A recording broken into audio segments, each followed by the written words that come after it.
Good evening and welcome to hashtag Jeopardy Live Panel. This is January the 10th, 2016, and once again, I am Andy Saunders. Thank you for tuning in on the JeopardyFan.com.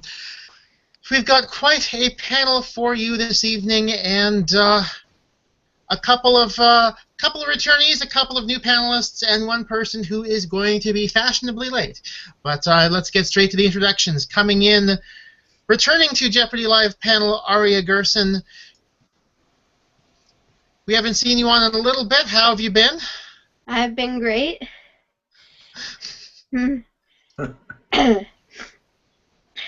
Also returning to Jeopardy Live panel, we've got Chua. Thank you for joining us once again.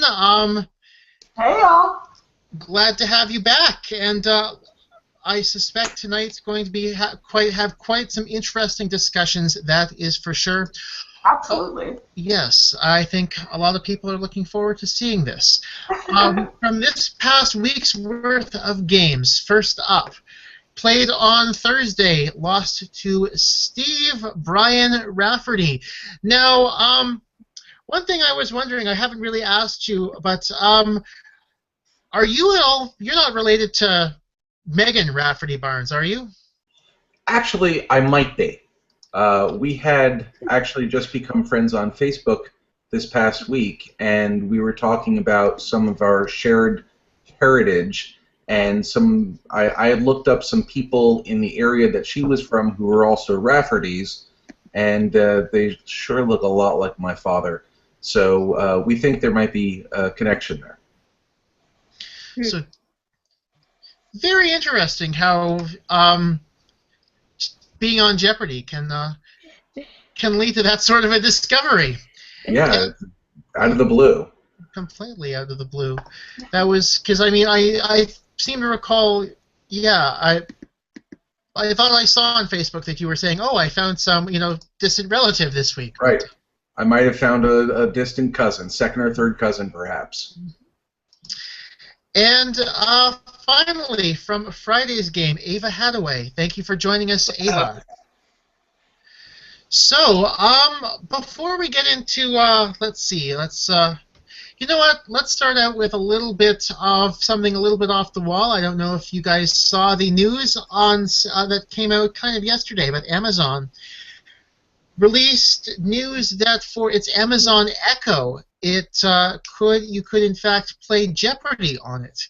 Now, do we think this could become a bit of a game changer in terms of studying, or is it just going to be like, oh, it's just kind of like the video, maybe the Wii video game or the iPhone app sort of thing? Yeah, that's like in the past. It's kind of been the video games and stuff I've found have not been terribly useful for studying. Because they're aimed at more of a mass market, so the questions tend to be a little bit easier than what you'd see in like normal Jeopardy. Mm-hmm. Yeah, when I read about it, I figured that it was going to be like the Wii game, basically, except, not on the Wii. And that's more of just like I used it for just like, hey, I can beat my family, bragging rights. And really anything else. I just use like the J archive for studying mostly, so I mean I think I'd still use that. Now, when I first saw the news article, my first thought was, are they using J archive for questions? But well, I think one of the things that is challenging when it comes to any kind of like trivia game that's for the general public is it's like Aria said, it's not quite necessarily up to that challenge level that a Jeopardy contestant really is going to benefit from as a study tool. So hopefully it'd be great. I'd love to be able to check it out. Maybe they can send us some free samples.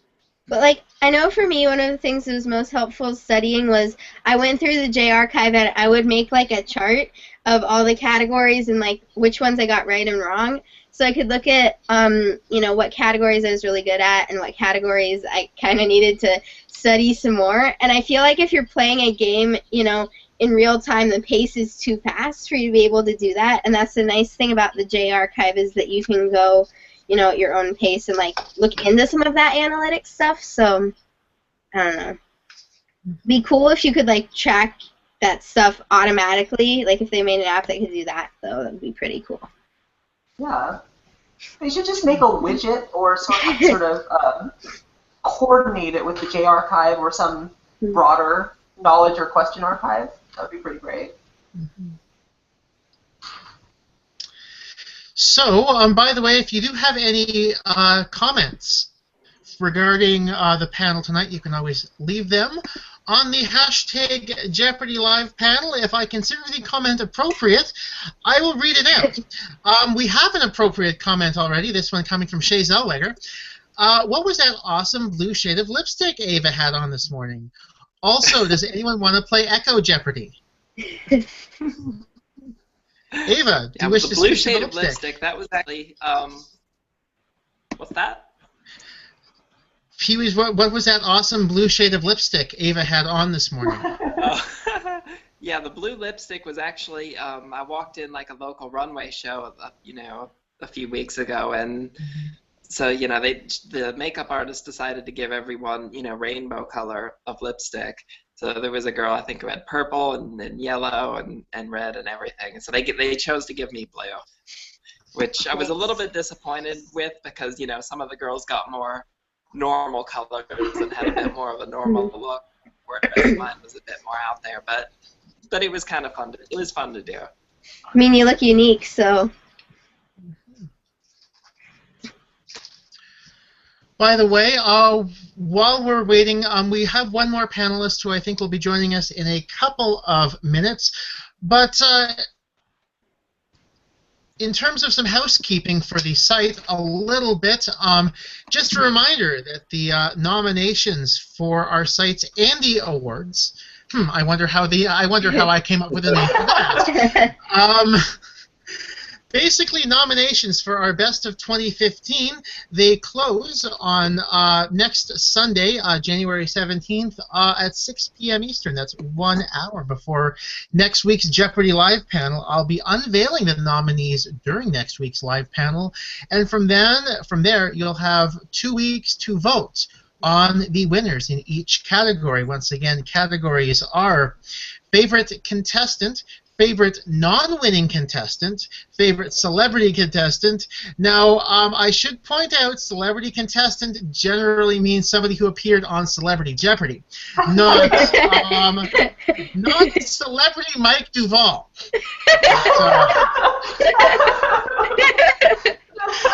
Just saying. Yes, I had a nomination of Celebrity Mike Duvall. Oh well. Favorite contestant, non-winning celebrity contestant. The fourth one, favorite Jeopardy live panelist, and then favorite moment from 2015 and favorite episode. So, 5 nominees will be determined in each category. Of course, 6 categories, 5 nominees, like a Jeopardy board, and you'll have 2 weeks to vote, and the unveiling of the winners will be on January 31st. In case anyone is wondering, I have received 36 nomination ballots so far, so plenty of people have put in their thoughts so far on what they liked the most in 2015. Let's see, what else? I think the best spot to start is Tuesday. Jeopardy, Terry. Yes. Yeah, Terry had an unfortunate response in the college sports category, where he unfortunately got Alabama and Auburn confused, and it seemed to go viral on a lot of the sports sites. I guess. Is there anything that we can do to make Jeopardy virality more positive? Or is it just going to be the thing, we're only going to see Jeopardy hit mainstream news when, somebody doesn't do as well? I'm not sure, because it seems like a lot of game show clips have this problem where somebody giving an unexpected or funny response is what tends to just get the masses' attention. I mean, it's not. I don't even think it's limited to Jeopardy. It's I've seen funny like Family Feud answers or like funny Wheel of Fortune, like just really wrong answers on Wheel of Fortune that seem to spread out like wildfire. But I don't know. I think the tone of just people commenting could probably come down a bit. Well, to be honest, and I think we'll touch on this a little bit later on our panel as well. But it sounds like the internet needs to, a lot of people on the internet need to learn how to be nicer, as it were. Well, I think for Terry this week there was. I know he was getting a lot of nasty messages personally through Facebook, but I think he handled it really well. He was really he came across as being very flattered by the whole thing. He appreciated a little bit of the attention. He obviously didn't appreciate the negative stuff, but he was able to handle it with dignity and grace. He knew he messed up, and the funny thing is, when we were in the audience for the filming, Lizzie, who I played against on Thursday night, went to Auburn, and so we knew right the moment that he said it during the taping for Tuesday's show that this was going to be a big issue, that people were going to freak out. And I guess one of the things that maybe Jeopardy could do is when they know that they're going to have a major flub like that, maybe they can help work through social media to spin it into a more positive situation. Right. Even Alex made a comment that said, everyone's going to get you, basically. Yeah. And basically, Alex kind of egged people on a little bit. Now, we actually have a comment on the hashtag from Vaughn Winchell, and basically says, "Get at Jeopardy, not to retweet contestants' unfortunate responses." And I think that would be very helpful. Also, I guess in response to some other game shows, Shay has said, "I think other shows like Family Feud try to generate quote-unquote funny responses. Jeopardy keeps classy. Fans should too." Yeah, I think it's about keeping positive, and should Jeopardy retweet it? I think they should, but I think they should spin it in such a way that it's going to be that they control the conversation rather than letting the people who have their issues control it. Mm-hmm. And the other thing about Jeopardy uniquely is that you have to give a quick fire response immediately. It's not multiple choice, and often the closest best wrong guess is the one that's going to get a lot of attention. Right. For the Auburn, Alabama, if you come down to two choices, what's the only wrong answer you're gonna get, right? So. Well, ask Tom Kelso how that works. When the whole age of consent. That was Tom Imler, by the way, not Tom Kelso. Oh, sorry. But yeah, the whole age of consent thing. You're on the spot. You're grabbing for something and you blurt it out. The Jeopardy should have some way of being able to say, hey, you know what? There's this thing that happened. Let's let it go. Yeah, I think it's kind of hard because none of the people that are commenting on this have actually been on the show. Yeah. And so they don't really know what it's like to, be up there and maybe you even know the answer but you just say the wrong thing. I know I did that once on my show and it was really awkward. But I said Great Britain instead of Australia, but I feel like as long as I feel like it's just kind of the nature of the internet to do things like that, which kind of sucks, but I don't think there's that much that we could do to really stop those kind of comments from happening. I mean, obviously we could have Jeopardy control like what people say, on their page or whatever, but I don't think, you could stop those comments from being made in other forums, like on the sports websites and that sort of thing. Right, there's always going to be some places that have looser moderation policy that are going to let people talk crap about people. I mean, and that's, there's not really a whole lot you can do about it. Now, our fifth panelist has joined us. Welcome to Brandon Saunders. Thanks for joining us this evening. By the way, we also have a thing on the hashtag from Liz Fritz. I guess in terms of weird game show responses, this one, Naked Grandma comes to mind. Okay, well, first of all, Andy, it's Naked Grandma. It's like one whole thing. Second of all, shout out Liz Fritz for mentioning that. And third of all, that's like the benchmark. That's the Ulysses of game show, hilarious game show answers. For background, anybody who doesn't know what I'm talking about. Because why would you, right?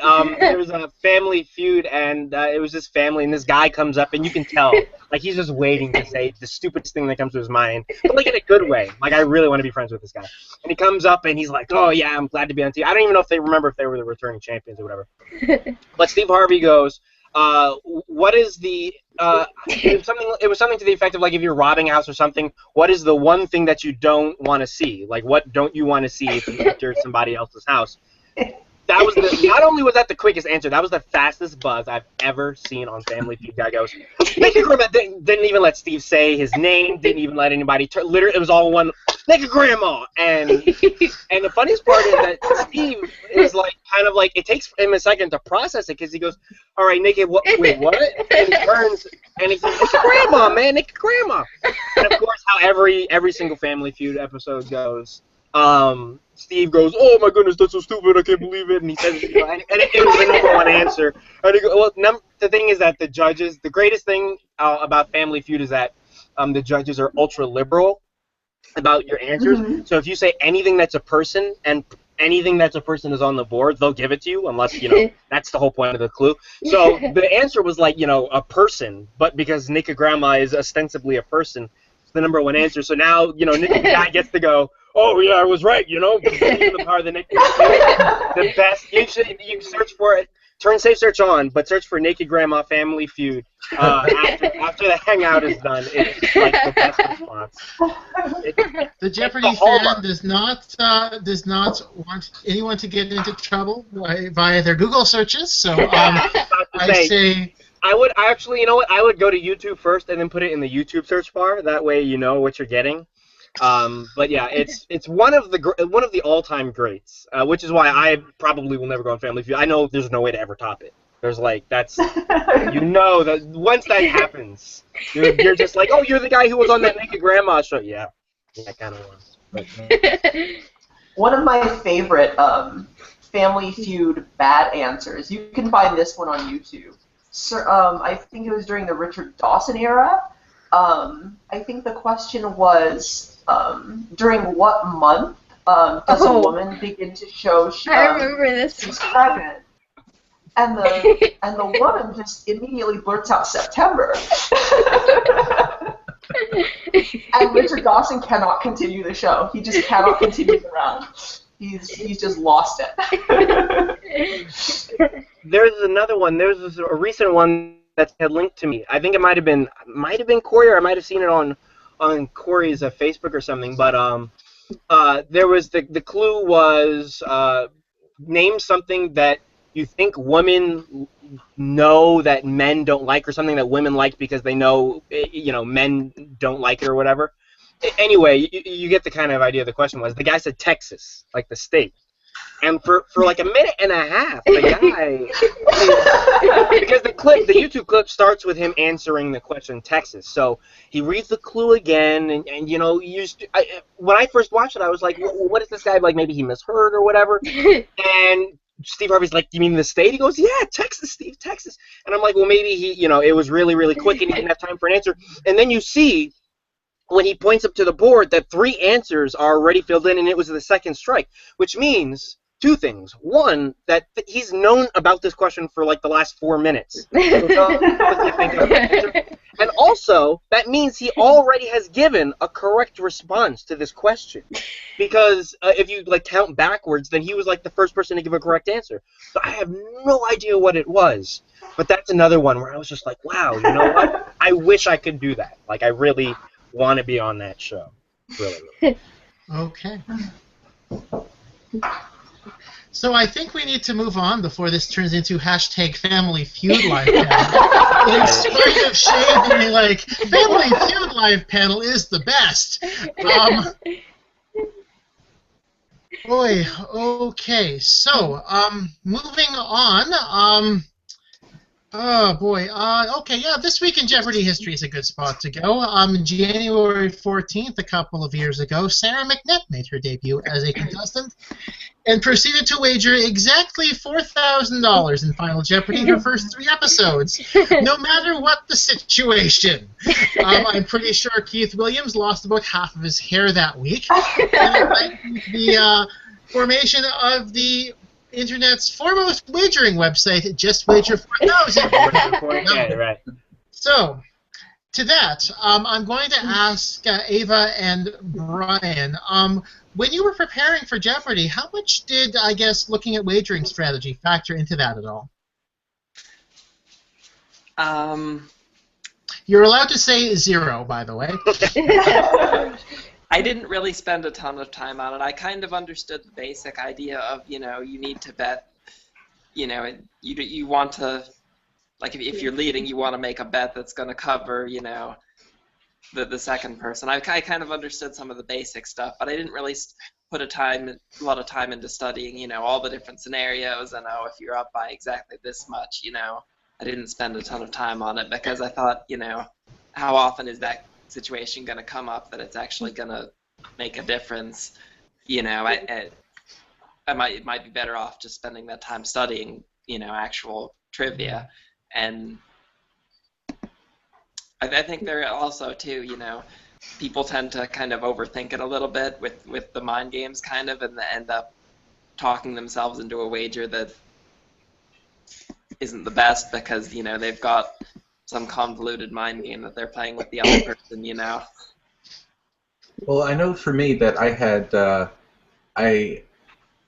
in the weeks leading up to me coming on the show, I would watch the show and I'd pause it when it comes to the Final Jeopardy moment and try to figure out what the right math should be for each person who was on the board. And when it came to mine, what I did, I didn't even think about how much I was going to have left if I got it wrong, because I was in last place. I needed to be sure that that the situation would be that I would get the answer correct, and the other two would get it wrong, and they'd bet enough to fight each other and knock each other out, and I'd be able to step in. Of course, it didn't work that way, I guess I spent a good amount of time trying to figure out I've seen some people who've made some really bad math mistakes. And there have been some horrible mistakes where you look at it and you say, how could you have bet that little or that much? When it comes down to the end, you were in the lead and now you're losing, or you're in the middle and you had the opportunity and now here you are and you're screwed. It happens too often. Now, I know Keith on his site said, I almost gave Brian a pink, try to figure out why. I've been trying to figure out why, and I'm not entirely sure. So if you happen to know, or if you're Keith watching tonight, feel free to tweet us with the hashtag explaining why you might have because I was confused by that too. About there being confusion over my bet. I think I had 3,400, and I bet. You I bet don't remember what I bet, but I ended up with 999. But then, if Lizzie and Steve had to go head-to-head with each other with decent-sized amounts, they would have knocked each other to the point where if I'd gotten it right and they got it wrong, mathematically I would have won. I don't understand where there was confusion, but maybe I just got the math wrong. I haven't double-checked. Well, the J-Archive wagering calculator suggested for Brian to wager everything but a few dollars, so maybe he wanted him to bet more, but I don't really know. And I don't know that betting more would have necessarily helped me, and I got to be able to prevent myself from getting blocked out if all hell breaks loose and the situation comes up that where I get knocked out to second or third place just because I didn't leave myself enough money. Yeah, I mean, I don't really know why. I was just checking to see if there was like anything that was. Yeah, I'm not sure what the rationale is. Yeah, but yeah, if you happen to know, or you happen to be Keith, please tweet us tonight using the hashtag Jeopardy Live Panel, because I am very curious to know. I could not figure that out, and to be honest, was it a situation where if you were going to make the bet, you might as well bet it all? Is that possible? Because I don't know the numbers. Yeah, what were the numbers? I mean, the numbers. Where did it go? Oh yeah. Okay. Lizzie had 11,400. Steve had 8,600, and Brian had 3,400. Okay. So Lizzie's cover bet. So Steve would have 17-2 if Steve doubles up, which means Lizzie bets 58. 58. Which means if Lizzie misses, she doesn't drop below Brian, so Brian just bets it all, right? Yeah, but I don't have to bet it all. I bet enough to leave me. I guess I bet 2401. So that was going to leave me with 58 and change. So if Lizzie got it wrong, it would have put me over Lizzie, and if Steve got it wrong, it would have put me over Steve as well. Well, I mean, looking at the Final Wager website, Keith did say Brian clearly put a lot of thought into his wager, so I would take that as a compliment. It's a situation where Keith and I agree with this. Always try to suggest a wager that maximizes the chance of winning. So if you have to assume you're going to if you assume that you have to get the question right anyway, then you might as well bet it all. There's no real gain in terms of win probability. So if you're going to bet 24 is what you bet. If you're going to bet 2401, then you might as well just bet it all. That makes sense. I hadn't even thought of it that way. That's the reason. Yeah. And I think that's the specific reason why Ava got when she bet on Friday, she got a green wager and for betting everything. Yeah. Mm-hmm. Why is that? Because I think because Keith liked your wager because you had to get it right to win the game. You might as well bet everything to maximize your winnings if you had the sole bet in Final Jeopardy. Therefore, that was the best wager possible. Right, and it also maximizes your win probability. I know when I looked at the wagering calculator when I was studying for mine, but I didn't quite understand like how to do all those like situations from second place. So I was really lucky that when I ended up in second, I was just in a double lock, and I was like, oh, this is easy. So when I got up there, I was like, all right, I got this. Good. Okay. I think now is probably a good time to move on, talk about Steve a little bit. I don't know if it was just me, but he seemed to have a bunch of remembering the category issues, especially on daily doubles. Absolutely. The Beethoven's Ninth was the biggest one. I was muttering to myself under my breath while it was going on. Literally, I'm saying Beethoven's Ninth, Beethoven's Ninth. 2 people from him, and he. Not that I wanted him to hear. And it killed me that he couldn't get that right. He was having difficulty with the categories themselves. Did you feel that as well, watching him from the audience, Ava? Or playing against him even?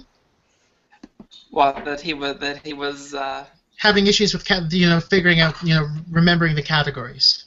Oh, I didn't really notice that playing against him. I wouldn't think. Yeah, I didn't really notice much of that. I mean, both of the guys I played against were really tough. Now, of course, the entire panel. Is there anything you think to be learned from watching Steve this week that might help future contestants? Aside from just simply, maybe, I don't know if you guys have any tips for, maybe remembering the categories a little bit more? I think it's so different because when you watch the show, you can't actually see the category from home, so it's not something that people have practice with. But when you're actually on the stage, I mean, you can see the entire board. So it's one of those things that I think you just need to practice somehow. Just going through mock games or using a simulator where you can still see the category. Well, Yeah. and Steve and I both had the same problem with one of the categories. It was words where A is the only vowel. And Alex even pointed it out because I had tossed up Aria and Aqueous. And the thing is, at some point, I think after the fourth clue, Alex said, it seems like you guys are going for small words. And there was something about the way the category was named or just how it popped into my head that I was trying to think of little words that maybe only had one vowel instead of one vowel is the A. One same vowel, right? Okay. Yeah. I was thinking of small words too, to be honest. But like, I know when I'm watching from home, I didn't really notice with Steve because I forget the category all the time when I'm watching from home because a lot of times I'm not paying 100% attention when I'm watching, and so I'm just like, oh, and then I'll blurt something out, and then someone will give the answer, and I'll be like, oh, yeah, right, category. So, I mean, I do that a lot. But if I'm like, I feel like if I was, going through, I feel like when I was going through the J archive, like I didn't really have that problem. But there's still a difference between doing that and actually being on stage when you have to do it quickly because sometimes, the wrong thing pops into your head and you just can't get it out. And like you buzz, it's just that reflex and you're like, oh crap, that's wrong, but then you don't know what the right thing is. That's smart. I think another thing to remember is if any prospective contestants were listening to this, is that these are all people that have been on the show, which means that these are people that you might be facing.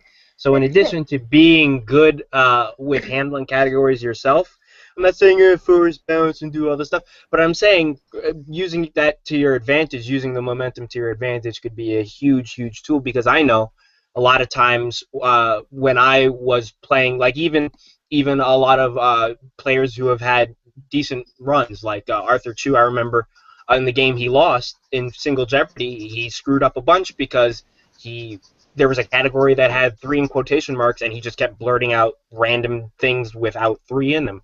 So if you can kind of use that to your advantage, even things, which I think was outlined in all the classic Jeopardy books, naming, say if it's 3-letter words is the name of the category, just calling it words, so that people so that the other contestants aren't actively remembering, oh, they have to be 3-letter words, because sometimes it's easy to get mixed up with those wordplay categories. So that's definitely something to look out for when you're competing, to try to use that to your advantage, because I mean everybody says pay attention to the categories, but using that to your advantage for people who don't pay attention could always, whatever little bit can push you ahead, because most people a lot of times on Jeopardy are pretty much the same level, so it comes down a lot to mechanics and strategy. Okay, I'm just going to check the hashtag at no tweets really at this point. A couple people still discussing the Amazon Echo, but looking okay, so there were kind of 2 opportunities this week for the internet to say things about Jeopardy. Ava, Were you expecting what kind of I should say? What kind of response were you expecting from people when you were going to be on the show this week? From the general I public. wasn't really sure what to expect exactly. I mean, on some level, I kind of thought, okay, you know, I'm a trans person, I'm going on Jeopardy, there's going to be, you know, people are going to not be nice to me, but I don't know, part of me thought that it just wasn't a big enough deal that people wouldn't really care to, you know, it was just, I was on the show one time, I didn't win, so it's not going to be that big of a deal, you know. Part of me thought that it was just going to be like that, but no, I wasn't, I don't know if I was quite prepared for it to be as nasty as it was. Now, I presume then you didn't know Kea before your appearance? No, I hadn't like talked to her or anything. I had you know, seen her on the show, so I kind of, you know, and I saw some of the stuff she talked about on the internet afterwards. You know, some people were making fun of her, and you know, she said, yes, I'm trans. So I kind of knew that it could go down like that, but. Now, I guess for on this one for both Ava and Kea, what would you say was, you know, was there anything different about the reaction this time around? Would you say things have improved a little bit, or are they was it about the same? Do you think it was worse? Well, I think as far as the negativity, I think that it was about the same. On the Facebook page and Twitter, I was actually, I kind of avoided Reddit this time. I didn't even check. And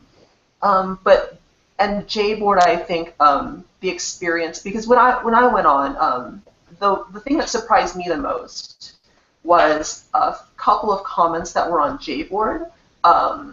You probably all know. Specifically, one person like compared me to Arthur Chu wearing lipstick, and I was like, really?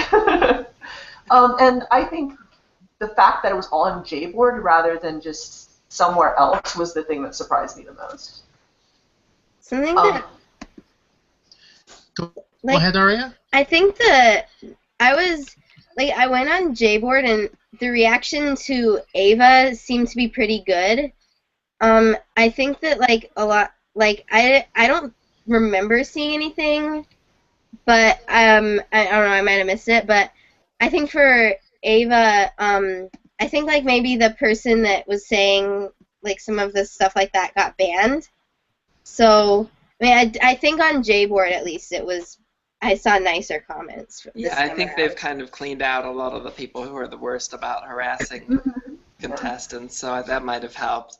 I did go on Reddit, and it was not a nice place. Why would you ever go on Reddit? Oh no. No, that was r/Jeopardy. No, that was not good. I went there for a week during the Battle of the Decades. This is how long ago it was, a year and a half, 2 years. And just the stuff that they were saying, these are like well-established contestants. And, you know, they see they're even like the guys that have like, you know, there's nothing racist or sexist or anything that you could say, like, you know, how like a lot of the Battle of the Decades are just regular looking white guys, right? Like there's nothing racist, misogynist, nothing.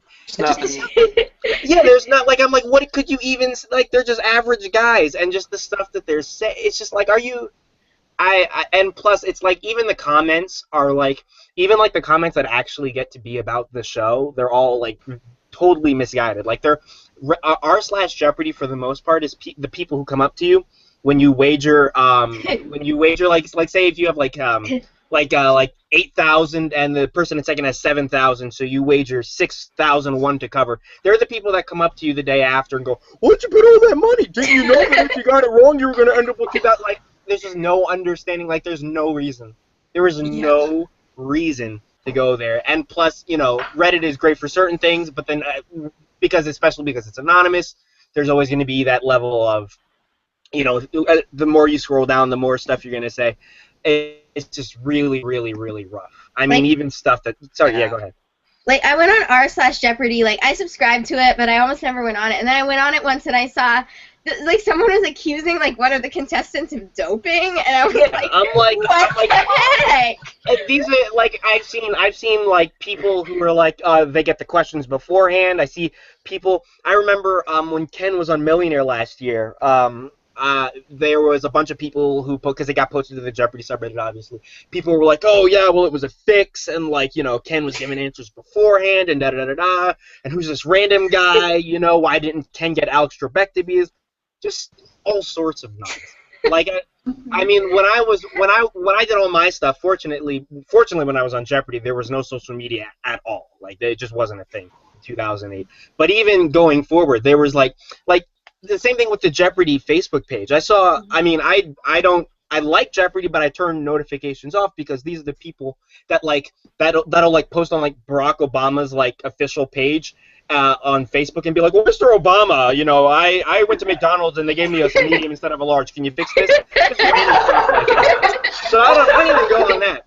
But I had seen, because a bunch of my Facebook friends post and do things on it, it showed up in my feed, and I saw just now somebody had posted something about Ava, and it just the kind of responses that people get, like people will just say any sort of thing, and Facebook is even crazier because you can see the person's name and their face, so you know exactly who's doing it, and they're just adamantly just saying all sorts of stuff about people that they don't know. I mean, if you follow me on Twitter, if you've seen anything I said on Twitter, I mean, that's really what, I mean, I'm not going to repeat exactly what I wrote on Twitter, but really, I mean, people making value judgments is just really, really rough. I'm glad though that for the most part, the Jeopardy community has become a lot tighter, so that there's been a lot more support, which is super great. But yeah, it's just really, really rough that people would. I mean, like I'm talking like I've been doing this for 8 years, but like people say things about people on TV. I know, but it's still like every time when I fly, I'm like, how's this big thing getting off the ground when it takes off? I'm still like that when I go on Facebook and see like, how are these people saying these things about people they've never met? And it's not even Survivor or The Amazing Race where you're seeing them travel around the world, or you're seeing people live in the same. You're literally watching them answer 61 questions in one spot for 30 minutes. Like, that's it. Yeah, it's the thing I found that was so kind of weird for me is you had so many people ripping on me for stuff that didn't have anything to do with being trans, but that they thought it did, Yeah. Talking on me, because I was wearing a turtleneck, thinking, oh, she's hiding her Adam's apple, but. I'm saying they're just trying to find stuff. They're like, exactly. The pointer finger, like, really? Come on. Yeah. A couple of things I'm going to interject with on the hashtag. First one from Carrie Green. To be frank, Kea, you scared her as much as Arthur Chu. Yeah, that was probably one of the hypest games that season, right? Like, as far as competitiveness. Let's put it this way: it was so live. It was so good. Spoiler alert! That's very likely going to be one of the nominees for the Andy Awards for Best Episode of 2015. Yeah, that was probably. Well, I'd have to go back and look because I don't remember a whole bunch offhand. But that's easily top 5, if not higher, of the episodes last season, especially regular season. Forget it. It was just wow. Yeah. I think I voted for you for like favorite non-winning contestant. I don't remember what all I voted for, but I think I did. Yeah, that at least nominated at this point. The voting has yet to come. Oh, okay. Nominated. Yes, nominated. Well, thank yeah.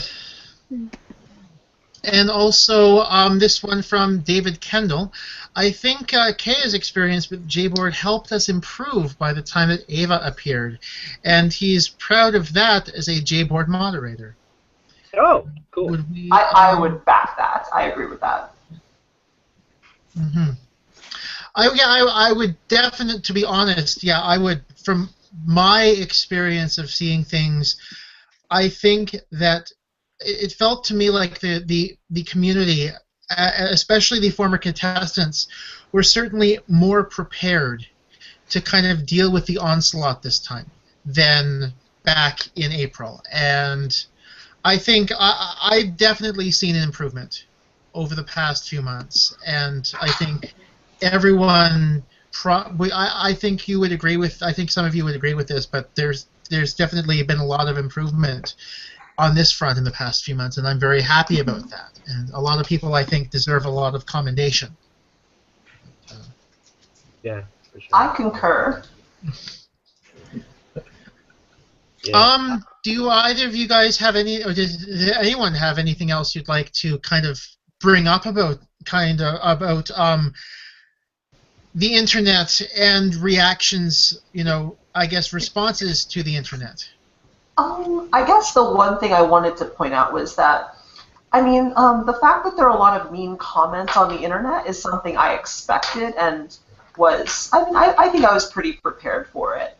The only thing that, if anything, bothers me, it's knowing that that's going to happen to future contestants for one reason or another, and I don't want that to discourage other trans people, LGBT people, or basically anybody for any reason who's expecting to get harassed during their appearance to go on the show.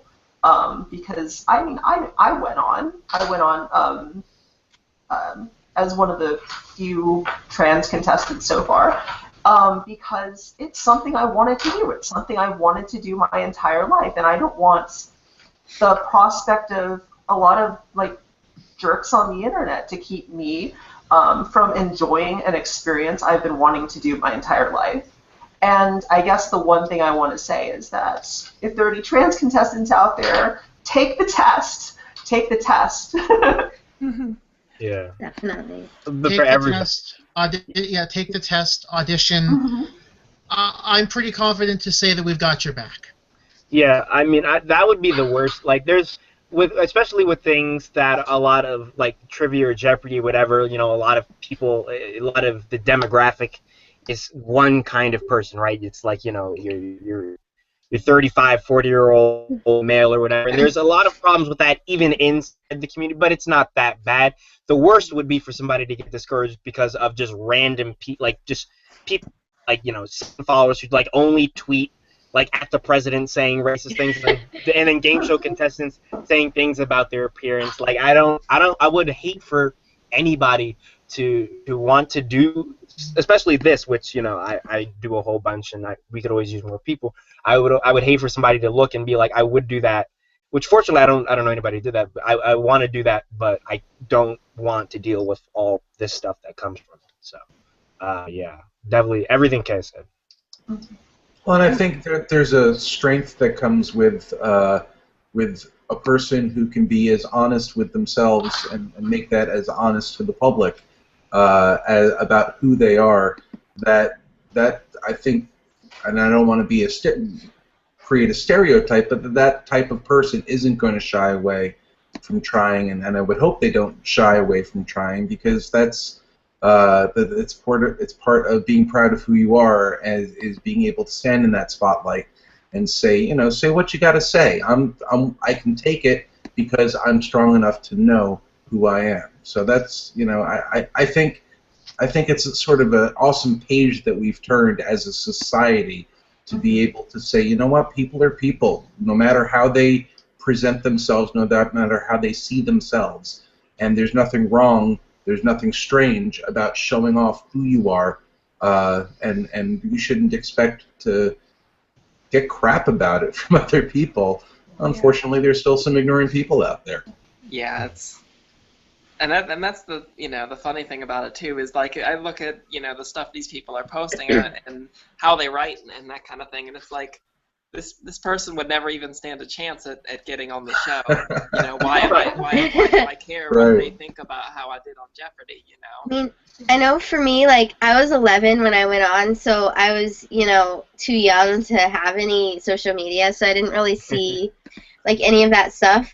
And I actually, I looked up some of it later. I looked up #Jeopardy from my air date because I was curious, and, I saw some, kind of mean comments that people have made about me, but about an 11-year-old girl. By that time, it was 3 years later, and I was able to kind of just laugh about it and be like, it's kind of funny. And I'd already gotten a lot of encouragement from people who I know personally who saw me who said, you know, you did a good job, and like I feel like those people matter more to me than, you know, some random person on the internet. Yeah, I mean, like if I dealt with that for 11 days straight a couple years ago, and like people would like tweet mean things at me. I mean, I didn't have my phone, but when I got back, I saw like, you know, literally like thousands of messages back. But like if somebody says, you know, you're an idiot, you know, you don't make it, and the "your" is spelled like your like possession, immediately it turns from like a, oh no to like a, oh look how cute, like, you know, he's finally learned how to type. This is amazing. He finally. I'm so glad. Hey, when are you and the other guys gonna get around to finishing the Shakespeare? You know, the monkeys on the keyboard. But it's really, to me, it's not so many. Honestly, really, like, you know, 10 people out in the middle of nowhere, like being keyboard warriors, which honestly, to me personally, is more entertaining than anything. I'm like, please, next time I'm on a show, by the way, if anybody's watching and you want to tweet mean things, please use at Brandon S002, because I use it. I'm gonna have a Twitter bot and I'm gonna retweet all the best ones. But all the stuff for every 10 of those people, there's people, and I know this is the same for most for everybody who's been on the show here. People that when I was on Million Second Quiz, I got tweets from like Brad Rutter, from like, you know, like Roger. I'm like, these people. I'm like, you know what? Like, if it takes like 100 of those messages for me to like meet all these people, and the same thing with all these Jeopardy. Like, I never would have met any of you had I never been on the show. So it comes with the territory, but so does all this other stuff. So it's just taking the good with the bad, in my opinion. That's Yeah. Okay, yeah, I think it's a couple of more things on the hashtag before I move on. Vaughn Winchell, of course, Chaos was one of the best non-winning performances of the season. So was Eric Swanson versus Michael Bilo. And Carrie Green with being on Jeopardy is daunting enough, so yeah, we've got your back. And then from Shay Zellweger, send up the Trebek signal. The J community has got any contestant. Now let's get back to talking about the week's shows a little bit. Obviously, Ava, Brian, you guys were on Thursday and Friday, which means I get to ask the standing question that Ben Ingram has always puts forward for Jeopardy Live panel. You guys both got to experience the Sony commissary, so what did you have for lunch? I had, I think it was some kind of like lo mein type of noodle. You know, I went to the Chinese food station. That was actually pretty good, although they give you way too much food. I had a build-your-own salad. Kept it simple. I didn't want to do anything that was. I guess for both of us, we hadn't filmed yet, so just trying to keep it something light and not too complicated. It's such a good question. There seems to be you know what? There seems to be a lot more people who are always like, yeah, I hadn't taped yet, or, you know, just want to, you know, just a little bit of food, and nobody's really gone for the potato wedges though recently. So I'm guessing there aren't too many people who've seen Ben on live panel. But clearly, I need to bring him back. I've got a few questions for him anyway. So I love Ben. So going on, I should say going on with some of the episodes a little bit. Now, were there any categories that came up in the other games this week that you would have preferred to play in your own? Oh God, yes. Let's hear them. Yeah, there was just everything. You know, the team names. You know, colleges. There was a car category that Steve got in one of his earlier games that I was just like, I would have destroyed this. Why couldn't I have got that instead of, you know, Kung Fu Masters and I would have been. I remember. I don't remember what the categories were, but I remember Tuesday's game, thinking these are the categories that I want, especially in Double Jeopardy. I don't remember what the specifics were, but there were a few of those that I was like, oh, I would knock that one out of the park. And instead, I get weird words with the letter A and California City O, and which I got confused. I kept in my head it was California City O, but for some reason I kept thinking that it was starting with the letter O. And so every time something comes up, it's like, that's not Ojai. And so I couldn't figure out, it took me a couple of clues before it finally kicked in. Mm-hmm. Well, I will say, I appreciated the shout out. You know, saying, what is Aria? It's always nice. I can never thought.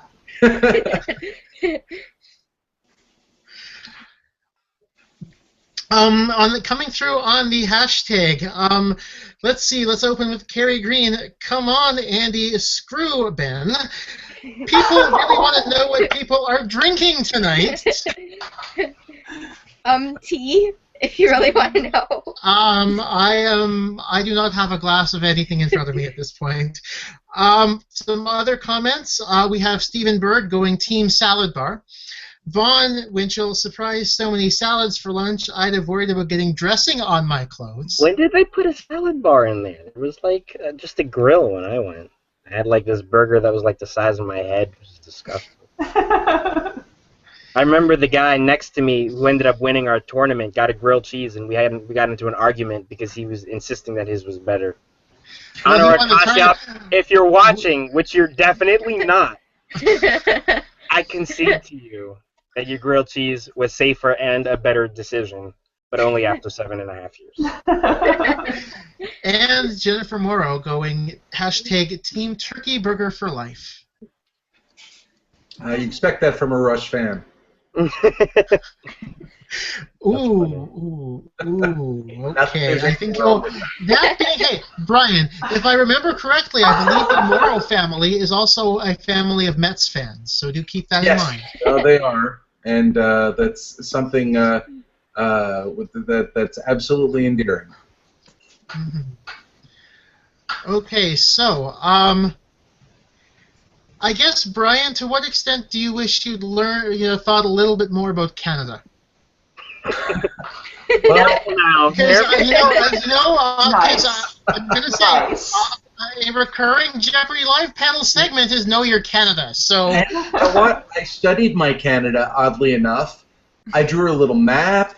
I knew the postal abbreviations, and I really did a lot of work about it in the weeks leading up to going to Los Angeles.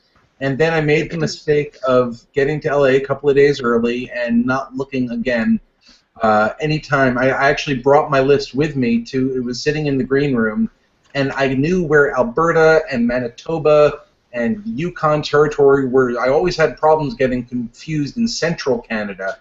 And so this comes up, and I mistakenly think, oh, John Cabot, he was Scottish, wasn't he? Which is wrong. He was actually, I think, Italian. Yes. He changed his name. And so I got hung up on the idea of maybe he was Scottish, and Newfoundland never even popped into my head. It's the Trebek Canadian curse. There's nothing. I don't know how many of us have fallen victim to it, and no matter how much you try to get your knowledge on, it's just not working right. Best is when he gets really salty. I've yet to see I think the only way he would ever be saltier is if there was a muskox question. I don't know if anybody who's listening doesn't know. Muskox is his favorite animal by far. It's a very strong animal, he says. But yeah, if there was ever a muskox question and somebody got it wrong and said like yak or something that was like clearly like just the poor man's muskox, I'm sure he would be even saltier. But I think that's the only thing. Well, and he actually he said something. He gave me a nice dig, which they cut out from the final edit.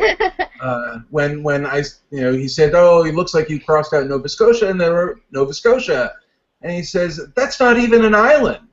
He's like, do you even Canada, Brian? Like, what are you doing, man? What's wrong with you? Yeah. And they ended up cutting that out. Aww.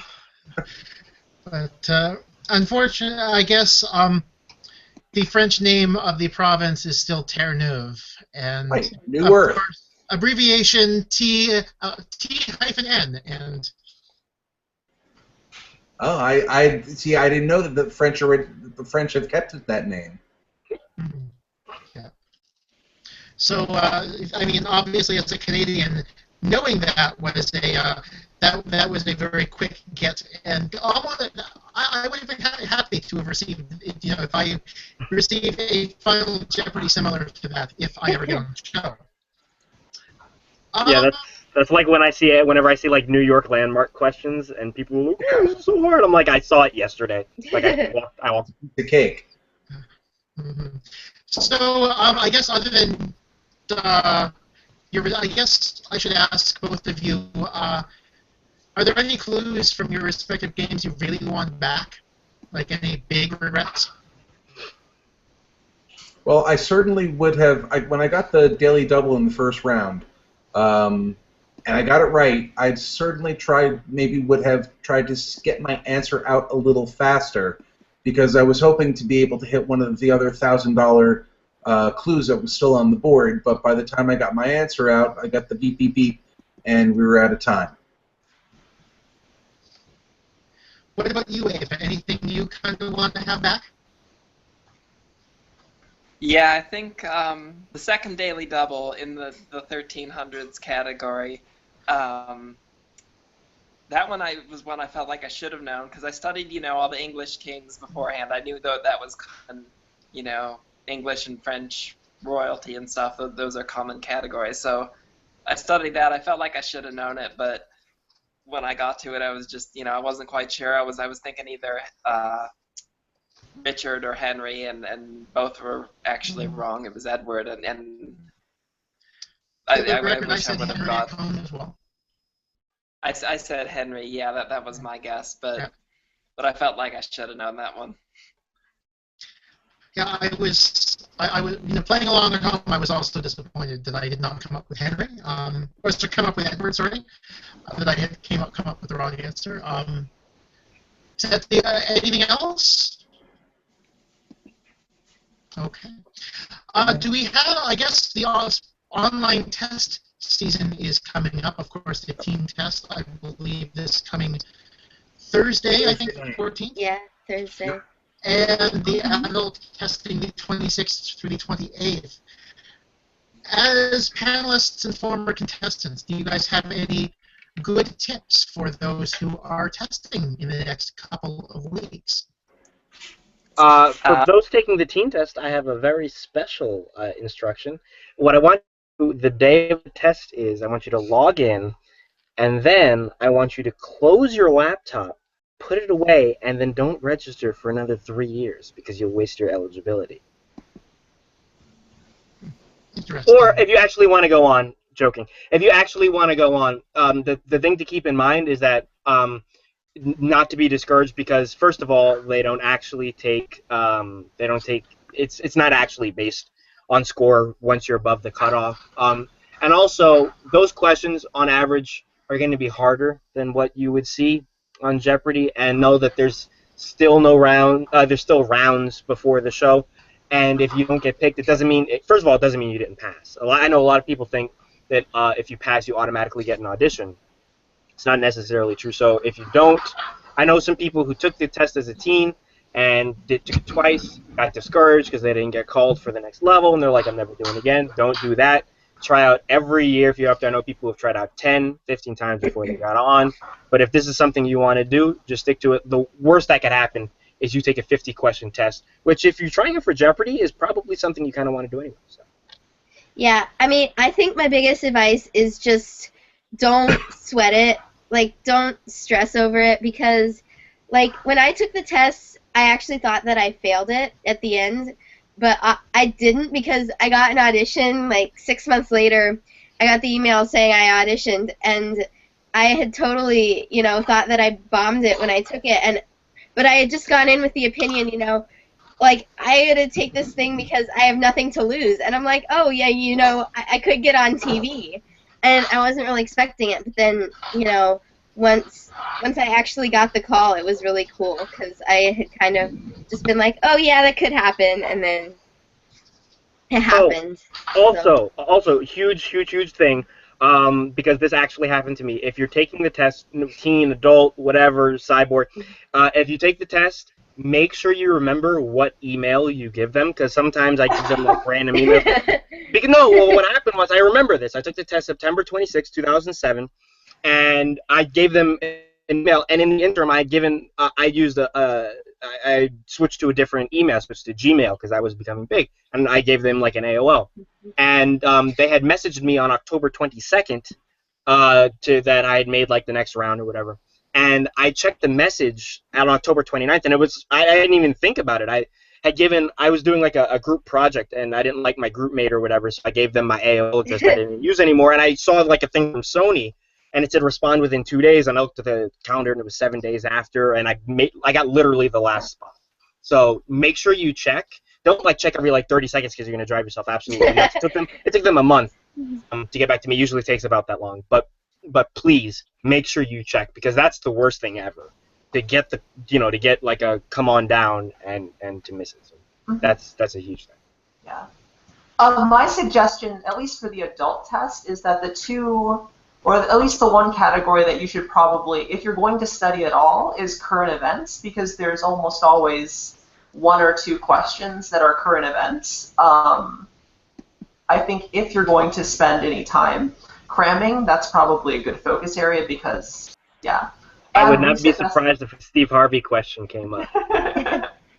And recent bestsellers as well, because they usually ask the adult test usually tends to be a little bit lit heavy, and one of them usually is a recent bestseller, at least on one of the tests. So that's another probably topic area that would have a good dividends to invest some time in. Yeah, I know. I had been through the process once before coming, where I went the 18 months and never got the call. And I remember on that test, Avatar was in the theaters at the time, and I hadn't seen it yet. And this is the name of the blue race of people in Avatar, and I think I put in Nobu because I couldn't. Yes, I heard it, and I just couldn't remember that it was Navi. Right. So I just put in the only 4-letter N-word that I knew. Well, definitely current pop culture stuff is definitely going to be on there. I know, like, I took the kids' online tests on February 23rd, 2010. It was, like, in the middle of the Olympics, the Winter Olympics. And I specifically remember that they asked a question about Lindsey Vonn. And I knew it because I'd been keeping up with the Olympics, that was going on. So, like, again, like Kaya said, if you look at what current events are going on, like, right, then even if you're like, oh, this is too recent to be on the test, it's not too recent to be on the test. Yeah. Like, just pay attention to what's going on, right now, because it might be on the test. Yeah.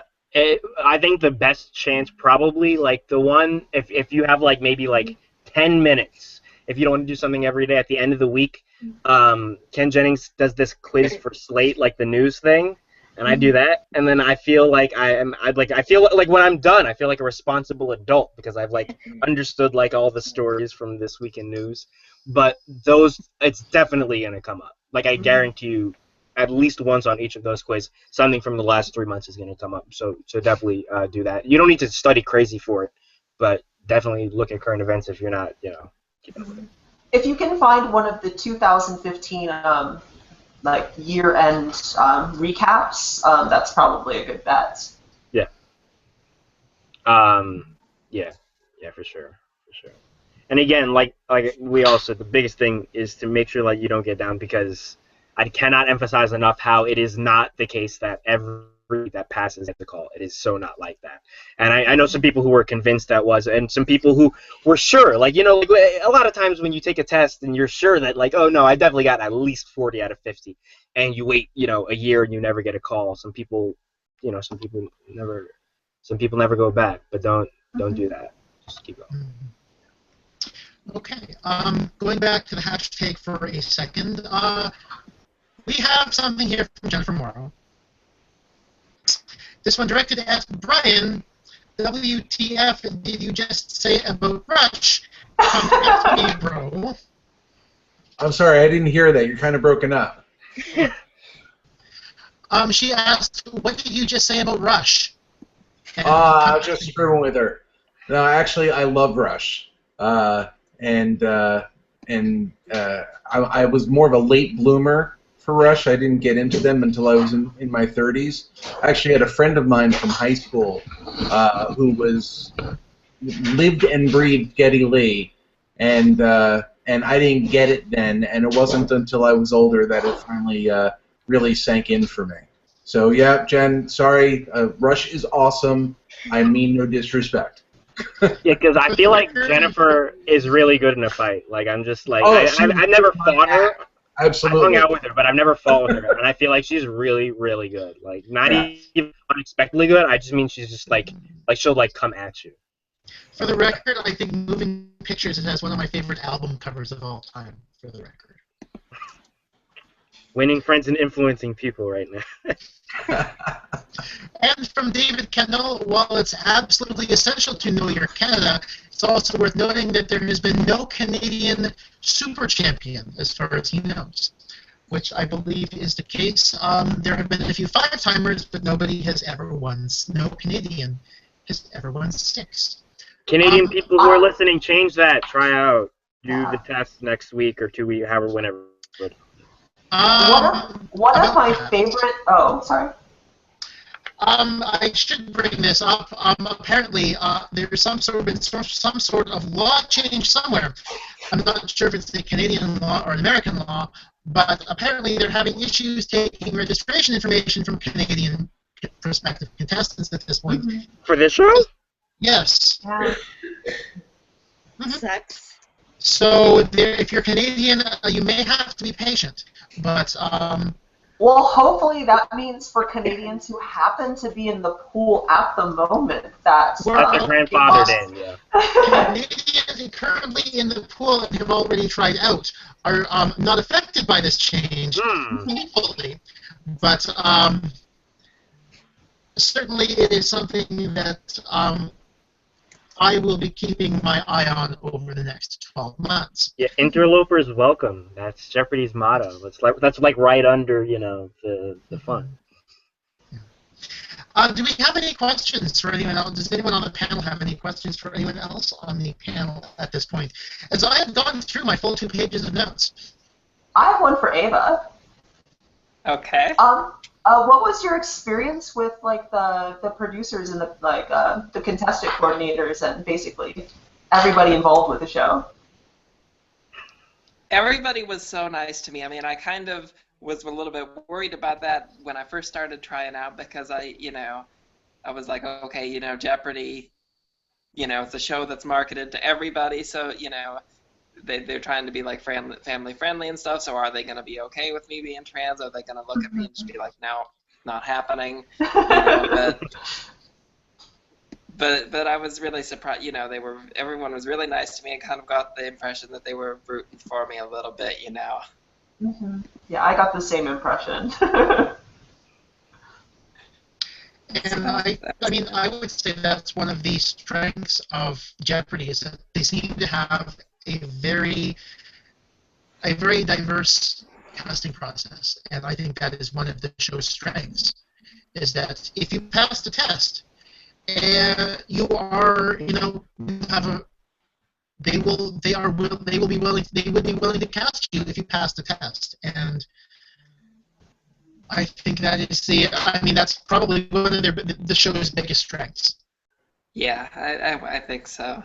Yeah, you see everyone on there, and then you get a lot of the viewers that give people shit for being a different race or different, or being trans or whatever, but they don't really seem to care about any of that. They're just like, okay, if you can pass the test and you look at a audition, we'll bring you on, Mm-hmm. Any other questions? A couple more things from the hashtag. Apparently Jennifer was a Rush late bloomer as well. And apparently Jennifer claims she got into a street fight the day of her audition. Really? Really? I believe that. I absolutely believe that. I'll get the story from her later, but that sounds really awesome. That sounds really awesome. I mean, I assume she won. Yeah, I assume she won as well. And from Shays Delaware, the show that's marketed to everybody who takes Central Silver and needs term life insurance. One time, like, Twitter suggested that I follow AARP, and I'm like, yeah, not funny, Twitter. Yeah. You mean you all aren't already signed up for Colonial Penn or whatever? Is that the Yeah. Well, my birthday party, my wife gave me a present with a box of with a bottle of Aleve in it. Yeah. Help! I've fallen and I can't get up. I'm like, are you serious? Like, it's all right, whatever you say. That and Subway ads.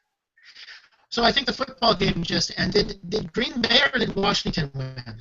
I think the Packers won. Okay. I would have to imagine the Packers won. The Redskins aren't even a real football team. Yeah, 35. That's Jeopardy content, by the way. Of course, Aaron Rodgers. Right. I have about 1 week or so that I still get to cheer for the San Diego Chargers. So, fingers crossed that they stay in town, but... Well, I'm a we'll Jets see. fan, so let's not even talk about football right now. Oh, I'm so salty about last week. Yeah. I'm so salty about last week. You don't understand how salty I was. Because I got home towards the end of the third quarter, so I didn't even see the whole game. I was just like, ugh. Oh, man. Oh, dear. Well, at least your teams have had playoff memories in the last, I don't know, this century. Yeah, that is a thing. Yes. And, I feel for Vikings, being a Bills fan and remembering the 19, being old enough to remember wide right. I kind of feel for the Vikings fans just a little bit. But my favorite tweet about that was Liz Fritz tweeted, like, that they shouldn't cry. They should wait till they get home because their tears will freeze on their way down. Yeah, I know. I saw something. She It was is so like, good. what's a Super Bowl? I don't know. We're Vikings. They have That's so good. I'm a Browns fan, so I find it difficult to have sympathy for any of these teams. I was counting on your team So last sorry. week, and you failed us. So salty. well, any other questions for anyone else on the panel at this point? I suspect, by the way, that Aaron Rodgers will end up as one of the nominees for Favorite Celebrity Contestant of 2015. I know he'd be my nominee, if only because he used J-Archive to prepare. So, okay. Well, I'd like to thank everyone for tuning in as well as taking part on this week's panel. I hope everyone enjoyed it. Once again, next week will be once again 7 p.m. Eastern on the 17th of January. Week in review, as well as unveiling the nominees for the Andy Awards for 2015. For everyone here at Jeopardy Live Panel and the JeopardyFan.com, just bringing up the credits card. Hopefully this works with the screen share. Yes, it does. Perfect. Thank you guys for tuning in. Thanks for taking part. Thank you. Thanks, guys. Thank you, Andy. Awesome. Have an excellent week, and I will see you very soon here at the JeopardyFan.com and Jeopardy Live Panel. Have a great night.